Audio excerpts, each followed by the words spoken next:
কাপুরুষ, রাসূল সাল্লাল্লাহু আলাইহি ওয়াসাল্লামের পদ্ধতি পালন করতে পারবে না, ও বিবাহ করেছে। আল্লাহ নবী তাকে বিবাহ করতে নিষেধ করেছেন। তিনি বলেছেন, ইয়া মাশারা শাবাব, যুবকরা শোনো, ক্ষমতা থাকলে বিবাহ করবা। ইয়া মাশারা শাবাব মান ইসতাতা মিনকুমুল বাত ফালিয়াতাজাওয়াজ, যার ক্ষমতা আছে সে যেন বিবাহ করে। চোখ যেভাবে ঘুরে বউ সেভাবে চলে, তার নাম ক্ষমতা। চোখ যেভাবে ঘুরে বউ সেভাবে চলে, তার নাম ক্ষমতা। এই কোথায় গেছিলে তুমি? এরপরে যদি তোমাকে বাড়ির বাইরে দেখতে পাই, তোমার পিঠের চামড়া তুলে দেবো। বাড়িতে পেশাবখানা আছে, পায়খানা আছে, টিউবওয়েল আছে, থাকার জায়গা আছে, খাওয়ার জায়গা আছে। যেভাবে আমি চলছি বলছি সেভাবে থাকতে হবে। আল্লাহ রাসূল বলছেন, স্বামী হলে 5টা জিনিস লাগে। স্বামীর সমন্বয় হলো 5টা। 1, আতে মামাতা এমতা, যা খাও তা খাওয়াবা। 2, ফাকসু হামাক্তা সাইতা, যেমন পড়ো তেমন পড়াবা। 3, কটু কথা বলবা না। 4, মুখের উপরে মারবা না। 5, তোমার বাড়ি ছাড়া তোমার স্ত্রী কোথাও যেতে পারে না, কোথাও থাকতে পারে না, খালার বাড়ি যেতে পারে না, ফুফুর বাড়ি যেতে পারে না, মায়ের বাড়ি যেতে পারে না, জরুরি প্রয়োজন ছাড়া বাড়ি ত্যাগ করতে পারে না, দুর্ঘটনা ছাড়া। তার নাম স্বামী। কাপুরুষ ঢং ঢং করে বউ এখানে এসেছে, গল্প করতে করতে আবার গল্প করতে করতে চলে যাচ্ছে। কই, আমরা তো গল্প করা দূরের কথা, আমরা বাজারও হিসাব করি না, আছি তো বেঁচে। পুরুষ মানুষই বাজার জানে, তো মহিলা বহু দূরের কথা।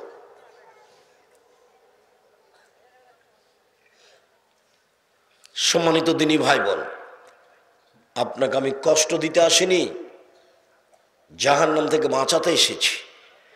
3 শ্রেণীর মানুষ জাহান্নামে যাবে, তার মধ্যে আপনি আছেন। 1, মুদমিনুল খামর, যারা বিড়ি, তামাক, জর্দা, সিগারেট, গুল, নেশাদার দ্রব্য খায়, পান করে, তারা জাহান্নামে যাবে। 2, ওর রাজনাত মিনান নিসায়ে, পুরুষের বেশধারী নারী, যারা পুরুষের জুতা স্যান্ডেল পরে, যারা পুরুষের শার্ট প্যান্ট পরে, যারা পুরুষের পোশাক পরে, ওরা জাহান্নামে যাবে। 3, দায়ুস, আপনি, আল্লাযী কুরফি আল খাবাসা, যে তার বাড়িতে বেহায়াইর সুযোগ দিয়েছে। আপনার মেয়েটা ক্লাস 10-এ পড়ে, সকাল থেকে জালসার নামে দোকানপাট চলছে, আপনার মেয়েটা ঘুরে বেড়াচ্ছে। কেন? ওর বাপ নাই? ওর বাপকে হিন্দু নাকি? কেন? ওর মা নেই? জন্ম দিতে পারে বেটি, দেখতে পারে না? প্রসাব করাতে পারে বেটি, দেখতে পারে না? সারা দিন ঘুরে বেড়াচ্ছে এখানে। মায়ের লজ্জা হয় না? মায়ের শরম হয় না? বোকা মেয়ে, তোমার এটা মা না, এটা তোমার খালা। মা কাকে বলে জানো? আল্লাহ নবী বলছেন, মা হলো পাহারাদার। 1, ওইটার নাম মা, যে বাচ্চাকে শিষ্টাচার শিখাতে পারে। 2, ওইটার নাম মা, যে বাচ্চাকে বিদ্যা শিখাতে পারে। 3, ওইটার নাম মা, যে বাচ্চাকে পরিপাটি করে সাজগোজ করে সুন্দর করে রাখতে পারে। 4, ওইটার নাম মা, যে বাচ্চাকে পাহারা দিতে পারে। ছেলে মেয়েকে যে পাহারা দিতে পারে। আল্লাহ রাসূল বলছেন, মা মানে পাহারাদার। মা মানে পাহারাদার। আপনি কি পাহারা দেন? আপনাকে আমি কষ্ট দিতে আসিনি। আপনি বসে আছেন, আপনার পাশে মেয়েটা আপনার দাঁড়িয়ে আছে, ক্লাস 10-এ পড়ে, পাঞ্জার চুল নিয়ে দাঁড়িয়ে আছে শীতের দিনে। আপনি মা? আমি আব্দুর রাজ্জাক বলছি, আপনি মা নন, আপনি ওই মেয়ের খালা, আপনি ওই মেয়ের সৎ মা। আপনার স্বামীকে বলে দিয়েন, ছেলেরাকে বলে দিয়েন, আমি নাকি মা নই, আমি নাকি খালা, আমি নাকি সৎ মা। এই কথাই ঠিক। দেখি আপনার ছেলে কেমনে মা প্রমাণ করতে পারে, দেখি আপনার স্বামী কিভাবে এই বাচ্চার মা প্রমাণ করতে পারে। কোনো ক্ষমতা নাই। আমি আব্দুর রাজ্জাক বিন ইউসুফ 32 বছরে কোনোদিন অপ্রয়োজনীয় বাক্য বলিনি, 32 বছরে কোনোদিন কেসা কাহিনী বলিনি, 32 বছরে কোনোদিন মানুষের কাছে পথ খরচ পাথেও চায়নি, 32 বছরে কোনোদিন মাযহাবের বিরুদ্ধে কথা বলিনি, 32 বছরে কোনোদিন সরকার বিরোধী বক্তব্য বলতে যায়নি, 32 বছরে যে কোনোদিন নিজের পরিচয় দিইনি। যখন আমাকে জোর করে চাপ দিয়ে বলেছে যে বিজ্ঞাপন পোস্টারে লিখবো, কি লিখবো, তখন আমি বলেছি আমার নাম আব্দুর রাজ্জাক আর আমার বাপের নাম ইউসুফ, বাপ বেটা মিলে আব্দুর রাজ্জাক বিন ইউসুফ। আর ওই অশিক্ষিত এক শ্রেণীর মানুষ, বোকা মানুষ, কাকে কি বলছে তার কোনো হিসাব নাই। কেউ ওকে শায়েখ লিখতে বলেছে পূর্বে, কেউ ওকে মাদান লিখতে বলেছে পূর্বে, তাই মানুষের বদনাম করে ভরে ফেলছে। সম্মানিত দিনী ভাই বোন, আপনাকে আমি আবারও অনুরোধ জানাচ্ছি, আপনি মহিলা মানুষ, আপনি এসেছেন, আর একজন মহিলা যদি আপনার গায়ের উপর দিয়ে চলে যায় আপনি মুখ খুলবেন না, কিছুক্ষণ অপেক্ষা করেন। আপনার জন্য এসেছি, ঢাকা থেকে এসেছি অনেক কষ্ট করে, ক্লাস শেষ করে, অনেক পয়সা খরচ আছে, এর দাম আছে। আপনি আসলেন, ঢং ঢং করে আসলেন, চলে গেলেন, তো এটা কি হলো? এটা কি হলো? আজকে গল্প করতে হবে সবার সাথে, আজকে টিভি চালু করে রাখতে হবে? কি বুঝেন আপনি? কি জানেন আপনি? আপনি টিভি নিয়ে বসে আছেন কেন বাড়িতে? আপনার কয় পয়সার মালিক? আপনার কাছে কি বিদ্যা আছে? আপনার ছেলেরাই বা কি জানে? আপনার মেয়েই বা কি জানে? সপরিবারে আসেন, আপনাকে আমি বিদ্যার ঘুঘরা তুলে দেবো। আসেন সপরিবারে, আমার বক্তব্য শেষে সালাম থাকছে। আপনার ছেলে কি শিখেছে? আপনার মেয়ে কি শিখেছে? আপনি কয় টাকার মালিক? কেন আপনি অবমাননা করবেন? আপনি বাড়িতে বসে আছেন, কোন শরমে বসে আছেন? আপনি মহিলা মানুষ। আমি আপনার জন্য এসেছি। আমি আব্দুর রাজ্জাক বিন ইউসুফ 32 বছর কোনোদিনও অপ্রয়োজনীয় বাক্য বলিনি। এক দুদিনের কথা বলছি না, পুরো 32 বছর চ্যালেঞ্জ করছি এবং প্রতিদিন বলছি। কে একবার বলে না কেন? প্রায় 20 বছর থেকে সিরাজগঞ্জের মাটিতে আসছে, প্রায় 20 বছরের বেশি হবে। কেউ কেন একদিন বলেন, আব্দুর রাজ্জাক সাহেব আপনি তো আমার কাছে পথ খরচ পাথেও চেয়েছিলেন তো? কই, কেউ তো বলে না। ওই যে কবে জনে এই যে কয়দিন হলো আগে এক জায়গায় এসেছিলাম, কোথায় যেন, ও যা টাকা দিয়েছে তার গাড়ি ভাড়া হবে না। ও যা টাকা দিয়েছে তাতে গাড়ি ভাড়াও হবে না। ও পরীক্ষা করে দেখতে পারে, হয়তো এমনটা হতে পারে। ওকে আমি 7 বার গাড়ি ভাড়া দিব। আমার জামিয়া সালাফিয়া সম্মেলনে রাজশাহীতে 12 লক্ষ টাকা খরচ হয়, রূপগঞ্জ নারায়ণগঞ্জে 15 লাখ টাকা খরচ হয়। যাদেরকে আমি দাওয়াত দিয়েছি তাদেরকে আমি বিমানে নিয়ে আসি, বিমানে পাঠাই, এবং বিমান থেকে নেমে আমার প্রাইভেট গাড়ি আছে প্রতিষ্ঠানে আসা পর্যন্ত। প্রাইভেট গাড়িতে আমি নিয়ে আসি, প্রাইভেট গাড়িতে বিমানবন্দরে রেখে আসি, আর প্রতিষ্ঠানে ঢোকা থেকে আমার লোক রেডি আছে, কে কি খাবে তার। মেহমানকে সম্মান করতে হবে, এটা আমি বুঝি। কোন টয়লেটে থাকবে, টয়লেটকে 14 বার পরিষ্কার করেছি, টয়লেটে ঢুকলে যেন দাঁত দেখা যায়। সবকিছু নতুন প্রস্তুতি, সবকিছু নোট, এবং ওইভাবে লোক রেখেছি এবং উপযুক্ত পাথর দিয়ে তাকে বিদায় করেছি। ওর জন্য মনে থাকে, এর নাম জামিয়া সালাফিয়া।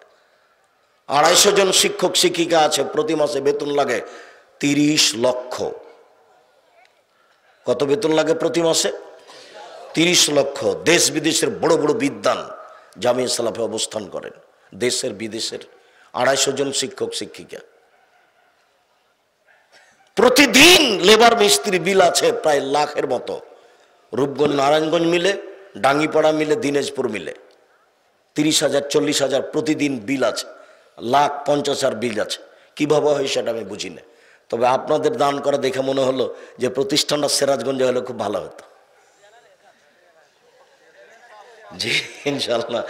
আসলে আমিও বাস্তবে খুব খুশি, যদি এইভাবে না। আমি ওনারাকে বললাম টাকা পয়সা কাজে লাগানোর চেষ্টা করেন, মানুষ তো টাকা পয়সা দিচ্ছে, ভালোই তো, আলহামদুলিল্লাহ, ভালোই তো লাগলো দেখে। যদি একটা ছেলে এসে বলছে একটু বলে দেন, বলে দেন, ওকে আমি ধমকে পাঠালো, এই বেটাই তুমি কি বুঝো? তুমি জাহান নামে যাওয়ার পথ করছো, তুমি বলতে এলে কেন? 3 শ্রেণীর মানুষ নিয়ে জাহান নাম উদ্বোধন হবে। 1 হুজুর, 2 দানশীল, 3 শহীদ। এরা 3 জনই পাওয়ারফুল মানুষ, জান্নাত এদের পিছনে ঘুরে বেড়াই। 1 মাওলানা সাহেব, জান্নাত এদের পিছনে ঘুরে। 2 দানশীল, জান্নাত এদের পিছনে ঘুরে। 3 শহীদ, জান্নাত এদের পিছনে ঘুরে। আবার আল্লাহ নবী বলছেন, বুখারী মুসলিম, এদের দিয়ে জাহান্নামে উদ্বোধন হবে। যখন এই কাজগুলি কি হয়ে যাবে? লোক দেখানো। তুমি যেসব বলছো নামটা বলে দেন। তুমি কি কি বললে এটা? তুমি, তোমার এতটুকু অনুভূতি নেই, তোমার জ্ঞান বুদ্ধি নেই। তুমি যদি বলে যেতে পারতে, সভাপতি সাহেব টাকাটা থাকলো, কাউকে বললেন না, এটা প্রচার করবেন না, তাহলে তোমার একটা বুদ্ধি ছিল, এটা প্রমাণ হতো। কেন যে দুনিয়াতে আসলে আর কেন যে দুনিয়া থেকে চলে যাবা, কি যে করবে আল্লাহই ভালো জানে। আসা যাওয়া দুটাই সমান, কিছুই না। অনেক সময় এরকম দেখলে আমার মনে হয় ওইটা আমার বিদ্যার মধ্যেকার কথা নয় তো, কিন্তু কথাটা ঠিক। ওই যে একটা গল্প ছিল না অনেকদিন আগে, 16 আনাই মিছে, কোনোদিন শুনেছেন কি না? 16 আনাই মিছে মানে বাবু নৌকাতে উঠেছে, মাঝি তো ওগুলো বোঝে না। বাবু বলছে সূর্য কেন 12 কমে রে, চন্দ্র কেন 12 কমে, তুই কি জানিস? না, এগুলো জানি না বাবু। তাহলে তোর জীবন 4 আনাই মিছে। আবার বলছে 8 আনাই মিছে, আবার বলছে 12 আনাই মিছে। এর মধ্যে বাতাস উঠেছে, নৌকাটা হিলে উঠেছে। তখন মাঝি বলছে বাবু সাঁতার জানো? তো বাবু বলছে না রে, আমি তো সাঁতার জানি না। তখন মাঝি বলছে এখন দেখি তোমার জীবন 16 আনাই মিছে। ঠিক আমাদের জীবনটা এরকম, কিছুই না, একেবারে কিছু না, গরু ছাগলের মতো, পশু প্রাণীর মতো।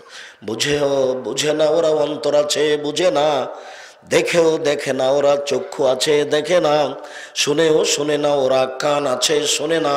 উলায়েকা কালা নাম, তারা পশু প্রাণীর মতো, তারা গরু ছাগলের মতো, তারা কুকুর শ্রীরের মতো। বালহুম আদাল, বরং তার চেয়ে খারাপ। এটা মানুষ, এ কথা আল্লাহ বলছে। কুকুর শ্রীরের চেয়ে খারাপ, মানে এমনিতেই জীবন। মহান আল্লাহ বলেন ফাম্মান খাফাত মাওয়াজিনুহু ফাউম্মুহু হাবিয়া, বিচারের মাঠে যার নেকির পাল্লা হালকা হবে তার থাকার জায়গা হবে অতীব গভীর গহ্বর হাবিয়া। আমাদরাকা মাহিয়া, মুহাম্মদ সাল্লাল্লাহু আলাইহি ওয়াসাল্লাম আপনি কি বলতে পারেন হাবিয়া নামক জাহান্নামটি কি? আপনার জানা আছে? আমি বলি নারুন হামিয়া, তা হচ্ছে জ্বলন্ত উত্তপ্ত আগুন। জাহান্নাম বলতে আগুনের টুকরা।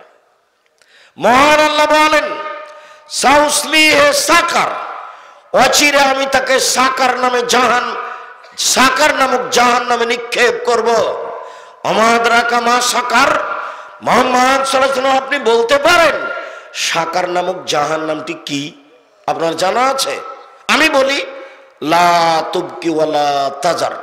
সাকার এমন একটি জাহান্নাম যেখানে মানুষ মরবেও না, যেখানে মানুষ বাঁচবেও না, এর নাম জাহান্নাম। তো অবাক জীবন, মরাও হলো না, বাঁচাও হলো না, তাহলে সেটা কি হলো? এই কথাটা আল্লাহ অন্য জায়গাতে বলছেন লা ইয়ামুতু ফিহা ওয়ালা ইয়াহইয়া, মানুষ জাহান্নামে মরবে না, মানুষ জাহান্নামে বাঁচবে না।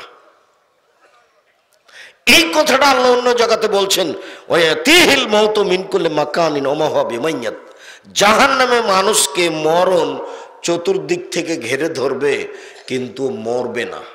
চতুর্দিক থেকে মরণ তাকে ঘিরে ধরেছে কিন্তু মরবে না, তার নাম জাহান্নাম। সংক্ষিপ্ত কোরআন থেকে আমি পরিচয় দিলাম। এবার একটা আল্লাহ রসুলের মুখের কথা। আল্লাহ রসুল বলছেন ইখনান ইন্না সাখরাতাল আযীমা লা তুলকা মিন শাফিরি জাহান্নাম ফাতাহবিলা কারিহা বাদা সাবিনা আম। বিশাল ওজনের একটা পাথর, ধরি 1 কোটি ওজনের একটা পাথর জাহান্নামের মুখে যদি ছেড়ে দেওয়া হয় তাহলে নিচে যেতে সময় লাগবে 70 বছর। 1 কোটি মণ ওজনের একটা পাথর যদি 1 ঘন্টা নিচে যায় কত কিলো যেতে পারে? 1 দিন, 1 মাস, 1 বছর, 70 বছর যদি নিচে যায় তাহলে জাহান্নামের গভীরতা কত মানুষ জানে না। মানুষ খাতা কলমে হিসাব করতেও পারবে না। রাসূল সাল্লাল্লাহু আলাইহি সাল্লাম বলেন জাহান্নাম এত বড় যে জিন ইনসান, মানুষ এবং জিন সবাই যদি একসাথে দরজা দিয়ে ঢোকে তো দরজায় ঢুকতে অসুবিধা হবে না। এর নাম জাহান্নাম। রাসূল আল্লাহ তাআলা বলেন ইন্নাল মুনাফিকিনা ফিদ দারকিল আসফালে মিনান নার, যারা মুনাফিক ওরা জাহান্নামের সবচেয়ে নিচে থাকবে। হিন্দু জাহান্নামে যাবে, ওদের দাড়ি পাল্লা হবে না, ওদের দাড়ি পাল্লা হবে না। কেন? দাড়ি পাল্লা হওয়ার জন্য পাপ নেকি দুটাই লাগবে। আল্লাহুম্মা ইন্নী আউযু বিকা মিন আযাবি জাহান্নাম, আল্লাহ তোমার কাছে জাহান্নাম থেকে বাঁচতে চাচ্ছি। ওয়া আউযু বিকা মিন আযাবিল কবর, তুমি কবরের শাস্তি থেকে বাঁচাও। ওয়া আউযু বিকা মিন ফিতনাতিল মাসিহিদ দাজ্জাল, তুমি দাজ্জালের ফিতনা থেকে বাঁচাও। ওয়া আউযু বিকা মিন ফিতনাতিল মাহি ওয়াল মামাত, ইহকালের ফিতনা পরকালের ফিতনা থেকে বাঁচাও। আল্লাহুম্মা ইন্নী আউযু বিকা মিনাল মা'সামি ওয়াল মাগরাম, তোমার কাছে বাঁচতে চাচ্ছি বড় পাপ হতে, তোমার কাছে বাঁচতে চাচ্ছি ঋণ কর্য হতে, তোমার কাছে বাঁচতে চাচ্ছি বড় পাপ হতে, তোমার কাছে বাঁচতে চাচ্ছি ঋণ কর্য হতে। সম্মানিত দিনী ভাই বোন, আল্লাহ তাআলা বলেন যে জাহান্নামে মানুষের খাদ্য হচ্ছে জ্বলন্ত উত্তপ্ত ফুটন্ত পানি। বিবরণ পরে আবার আসবে। আর রক্তপুঞ্জ, এ কথা আল্লাহ তাআলা বলেন। আল্লাহ তাআলা অন্য জায়গায় বলেন ইন্না শাজারাতা যাক্কুম তামুল আসিম, নিশ্চয় কাঁটাযুক্ত যাক্কুম গাছ অপরাধীদের খাদ্য। তামুল আসিম কাল মুহলে ইয়াগলি ফিল বুতুন, তেলের তলানির মতো ও যখন পেটে যাবে, পেটে তো যাবে না মুখে যাবে, তখনই পেটে উথাল পাথাল শুরু হবে। কাগালিল হামিম, যাক্কুম গাছটা মুখে পেটে গেলে খুব জ্বলন্ত চুলার উপরে পাত্র আছে দেগ, সে দেগের পানি যেমন ফুটতে থাকে, মানুষটার পেটটা তেমন জ্বলন্ত পানির মতো, ফুটন্ত পানির মতো ফুটবে। এ কথা আল্লাহ তাআলা বলেন। তিনি বলেন আযালিকা খায়রুন আম শাজারাতুজ যাক্কুম, জান্নাতের ফলাফলই ভালো না কাঁটাযুক্ত যাক্কুম গাছ খাদ্য ভালো? ইন্না জালনাহা ফিতনাতাল লিয-যালিমিন, আমি যাক্কুম কাঁটাযুক্ত গাছকে স্বৈরাচারী, স্বেচ্ছাচারী, বদমেজাজি, অহংকারী, জুলুমবাজ, দাঙ্গাবাজদের খাদ্যের ব্যবস্থা করেছি এবং এইটা তার জন্য ফিতনা হিসাবে করেছি। এই বাচ্চা, এ বাচ্চা আপনার পাশ থেকে উঠে গেল কি করে? আমি জানছি ও কথা বুঝবে না, আর এগুলো তার বুঝার প্রয়োজনও নেই, কিন্তু আপনাকে খেয়াল করতে হবে পরিবেশ নষ্ট না হয় যেন। আর এই গ্রামের ছেলেদেরকে বলছি, বোকামির পরিচয় দেবা না। ইশারা ইঙ্গিতে কথা বুঝে তোমাদের কাজকে বক্তব্য শুনতে হবে না, তোমরা আমাদের পাহারা দাও। নিজের গ্রামের মান সম্মান বাঁচাতে বাহির থেকে নিয়ে ভিতর থেকে নিয়ে কোথাও যেন কোনো জায়গাতে মানুষ দুইজন দাঁড়িয়ে কথা না বলে, যদি বলে তাহলে তুমি এই গ্রামের যুবক হিসাবে একটা কলঙ্ক, অযোগ্য তুমি, তোমার পড়াশোনা করা একটা বেঁচে থাকা বৃথা।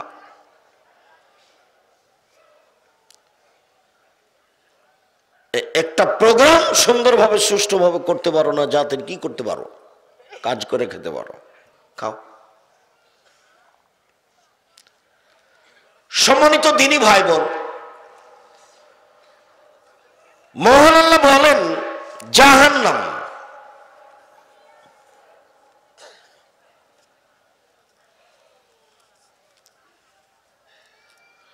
কিয়ামতের মাঠে কতগুলি মুখমণ্ডল হবে,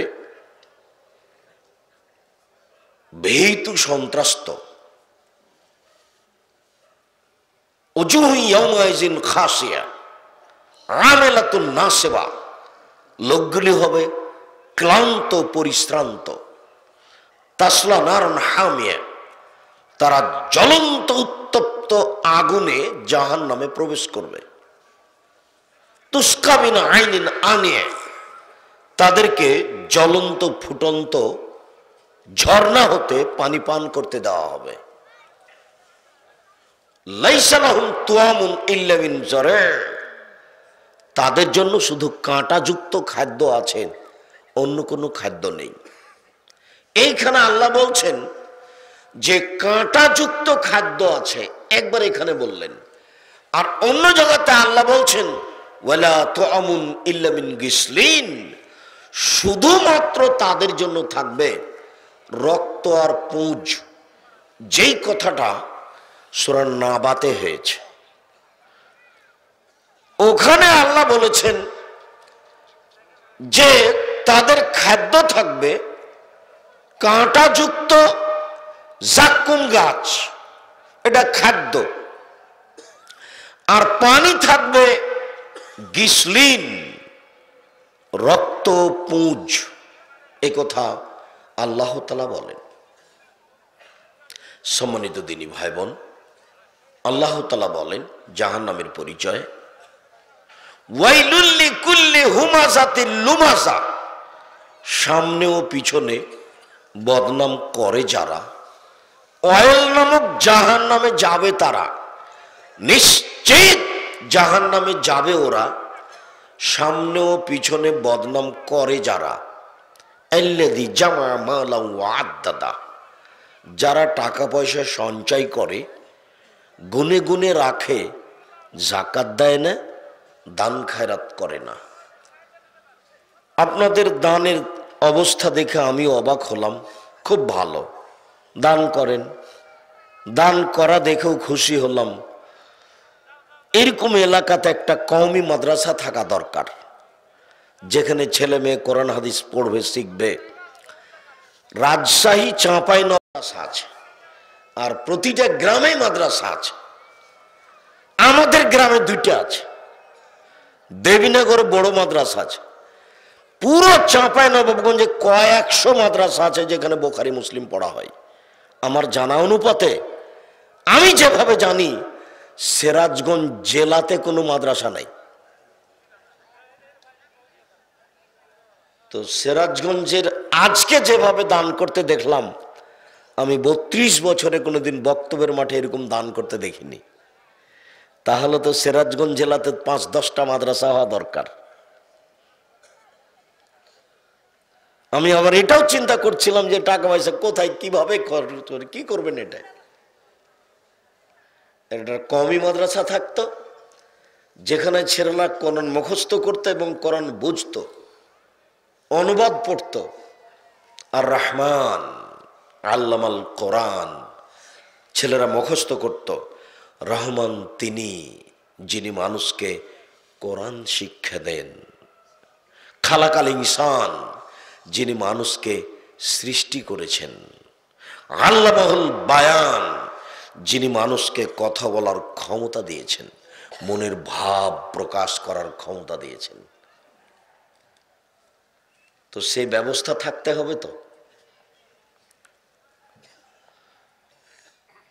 সম্মানিত দিনী ভাই বোন,